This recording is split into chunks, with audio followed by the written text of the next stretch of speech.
Order, can we have another word with you? We got a to be continued going on here. Thank you for all of that information about the ICCS, about the Gallery of American Q Art. Gallery of American Q Art.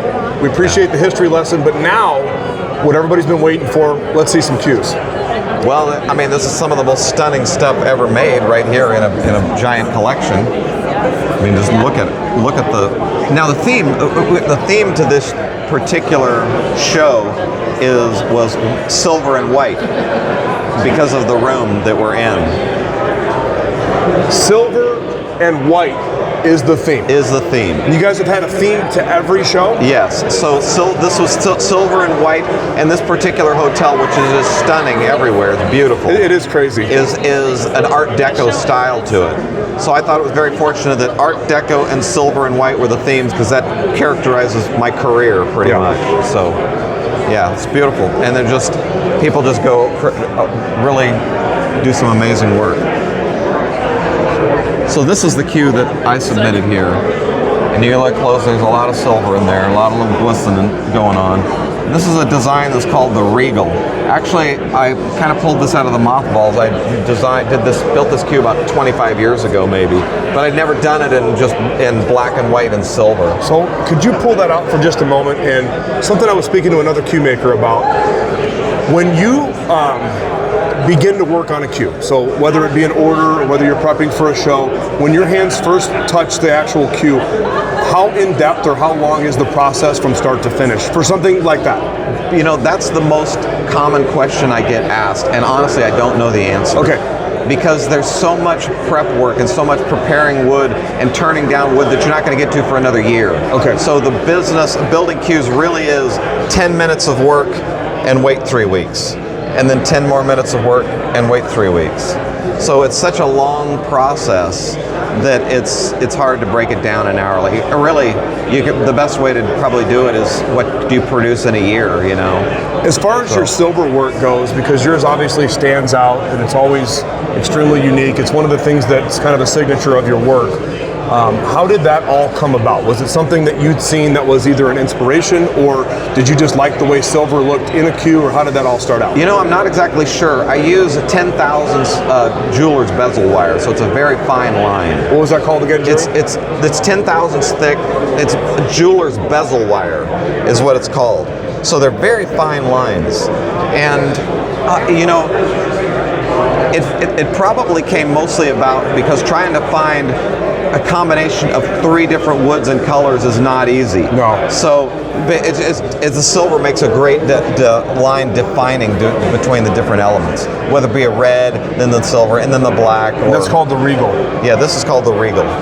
One thing to note, because obviously with the new rules, laws, regulations, whatever it may be, and I know that your friend Thomas originally was going to speak at this event. He didn't get a chance to get in because there's things going on, but I know that one of the subjects that was going to come up, obviously, is the Ivory, right? Ivory, yeah. So what type of material have you substituted since they started beginning those regulations? I use Elfrin, and this is an amazing material. Yeah. 20 years ago, the Ivory substitutes looked like plastic and they were crap. Perfect timing happened to be when I stopped using Ivory. This product, Elfrin, is essentially come on the market. Okay. And it just looks great, handles great, machine's great. You don't use it at the joint though, right? No. If you put an Ivory part and an Elfrin part, I cannot tell the difference. I got to kind of bend them and get a feel for them. Is it the same thing they call Super Tusk as well? No, I think it might be made by the same company. It's pretty similar, but Elfrin is specifically what you're using. Yes, Elfrin is what I'm using. It does look just like Ivory. It looks great. And just to clarify, at this 2025 International Q Collector Show, there is no Ivory in any of these Qs on display. Correct. I think that's one thing that you guys have kind of taken a stand as an organization and as a group, and I think that's something that should be commended. You know. Now there's a number of different states in the United States that Ivory is perfectly legal to sell, to make, to trade. And there's other states where it's not, but it's certainly not internationally legal, and it's not legal to trade state to state. Understood. So you know, people were concerned about the Ivory problem when we transitioned, stopped using it. I've never found the slightest bump in the road. No. It had nothing, it didn't impact my business at all. Your cues have continued to go up in value. Yeah, I mean, you're paying for the design, you're paying for the creativity, you're paying for the name, you're paying for all those things. That particular material doesn't give you any intrinsic value. Could we go over to your display, and then would you point out to us, just so people understand that have never played with one of your cues, I'm curious to know if you could think of a couple of different things that make your cue stand out in regard to the playability. Magic is the word, I think. That's right, magic. Jerry McWhorter, Hall of Fame Master Cue Maker from Ventura, California. One of the coolest guys in pool cues by far. All right, Jerry, what do you got on the rack? This design here is the Pinnacle. This design is called the Pinnacle. And I've been doing this in different versions and different color combinations for, I don't know, probably 20 years.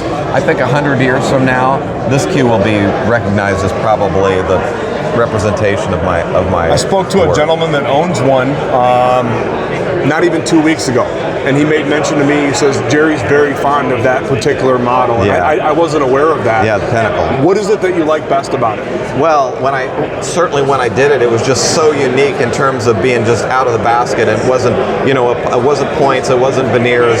It was something that, now, where I'm at, coming from cue making, I want things to be very visually balanced. I want it to have a visual symmetry and a balance to it. I don't want it to feel too heavy in the front or too heavy in the back. And so that's what I'm shooting for. And it's just that's just probably my most famous design. I like that you've maintained the integrity in regard to the size of the handle. And I know it's all a preference thing, it's subjective. I know a lot of people have gone to like the slim handle. The one thing about you, in case people don't know, you don't deviate from your process, procedure, period. Yeah, my dimensions have been the same for 30 years. You can find a shaft from 30 years ago, screw right on one of my cues. But you're like notorious for turning work down if it's something that's against your status quo, because you maintain consistency that way. Yeah, I'm about as weird as they could be in the cue business.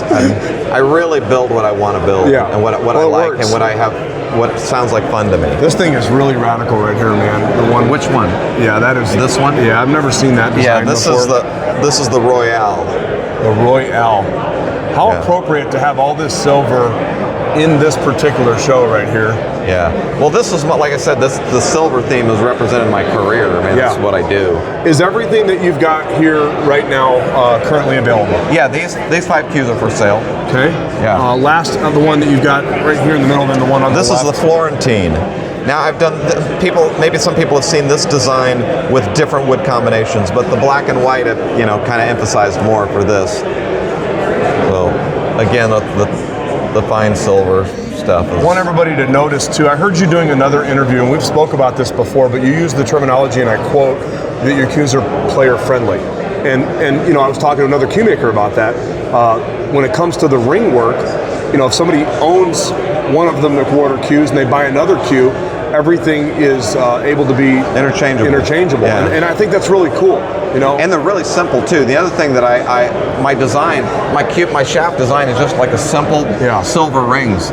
And the point of that being is I want a guy that lives in Illinois to be able to go to any cue maker or any repair guy and have his cue worked on. Yeah. He doesn't need a proprietary, I don't want to have to send it back to me to try to match rings. Yep. This is the functional business end of the cue. This is, what gets used. I want people to be able to get it serviced. Yeah, just to take a glimpse behind the curtain, everybody at your level, the one thing that I've noticed humbly is that the quality of the wood that you're using in your cues is nothing short of exceptional. So how picky are you when you're getting wood, whether it's sent to you or you select it? What's your process in regard to the wood that goes into the final product that we're seeing? Well, the most difficult thing about like these beautiful burls is trying to get them to be even all the way around. That's the trickiest thing. Is you can get a piece of wood that looks amazing at this side, and then that side is not so great. You want it to be as even as possible all the way around. Besides the way aesthetically that the burl looks, because you're really, really big into the playability at the level that you play, I know that the hit is the most important thing, so the burl must play good as well. Yeah, I mean they're cord, so they're very consistent. You know, It brings me to something I meant to ask you. Have you always been into the coring process, or were your earlier cues ever uncored? No, my early cues were not cord, Okay. but not for very long. Okay. You know, I would think probably. I mean, I started making cues in '88. Could you give us probably by the early '90s they were getting cord. So 88. For people that don't understand, because a lot of times people will watch my videos and they'll hear me mention coring in regard to like Purple Heart or Maple. Could you just explain to us what the real reason is why Cuemakers core the cues? Well, basically, coring means is that you've managed to drill like a 3/4 inch hole all the way through the front of the cue. So underneath the cue is going to be either a Hard Rock Maple or Purple Heart, or those are the two that you generally will put core with, because you're going to get that inside of that core is going to be a wood that is going to be warp resistant, is not going to warp as easily. You said it right there. And it's going to create a more consistent balance. Consistent balance between the pieces. Like this burl is going to be much lighter weight than this ebony. So you can core it up with a material that's a little bit heavier and get them to kind of even out a little bit. Awesome. So, yeah. Awesome. Jerry, thank you so much for taking the time.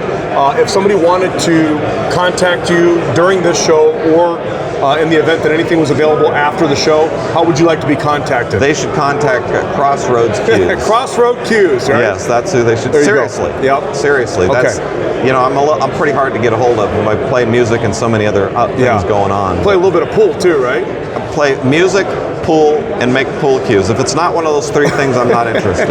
Jerry, thank you for continuing to do what you do, and thank you for the history lesson that you gave us earlier. Yeah, thank you. Thank you for making the world-class products that you do.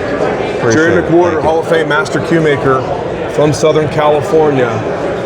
Just to clarify one more question, your home room is Sticks? Is that where you play out of? Sticks in Ventura. Tell us what you love the most about Sticks. The equipment is good. The equipment is good. Yeah. I just had a friend of mine, Paul. It's the room that Chris Reinhold grew up in and plays out of. His family lives 3 blocks from the pool. Is the level of play in that room pretty good, or is it like more where like good players have came out of there? It depends if I'm in town or not. Sticks billiards. No, actually, it more depends if Chris is in town or not. Yeah. You know. Yeah. That's the cool thing. But the owner, Jerry Matchin, is a really good one pocket player. Okay. And, you know, is a good all around player. Has that particular room been around for a long time? 30 years probably. 30 years, a lot of history. Yeah. And it's always been pretty close to your house? Yeah, it's like 6 blocks from my You house. put a lot of time in on the tables there. No, not a lot, but enough to where it's still fun. Well, you know. in case I forgot to tell you last night, congratulations on winning the tournament. There's a kickoff That's like tournament. being the world's tallest midget, but thank you. Yeah. But just to clarify, let the followers know who was on the team that you guys defeated, by the way. Nick Varner and I don't remember who the other player was. But Nick Varner, there you go. Nick Varner. There you go. You know what, Nick? I mean, Nick's been a dear friend of mine for 30 years. Yeah. I've known forever. I love. It's just a peach of a guy. Yeah. He's into his 70s. Still plays great. Yep. But you never met anybody that loves pool as much as he does. I've heard that before. And that he plays. I mean, he wants to play every day. Mike Siegel told me when we were talking, he says that when they had a business together down in Orlando, he's like, you go out and Nick would be like hitting balls for hours, and then he would always talk about how Nick would go and actually like give lessons or be in the pool room at an event because he really truly loves to play. And that's how you are as well. He loves it, and that competitive spirit that he has. Oh, yeah. You just can't. I mean, he don't want you to make no balls. Yeah. He's a greedy dude. Wants to make all the balls and not let you make any of them. Congratulations once again, Jerry. And if you want to get a hold of one of these cues, you can contact crossroadcues.com. Jerry McWhorter.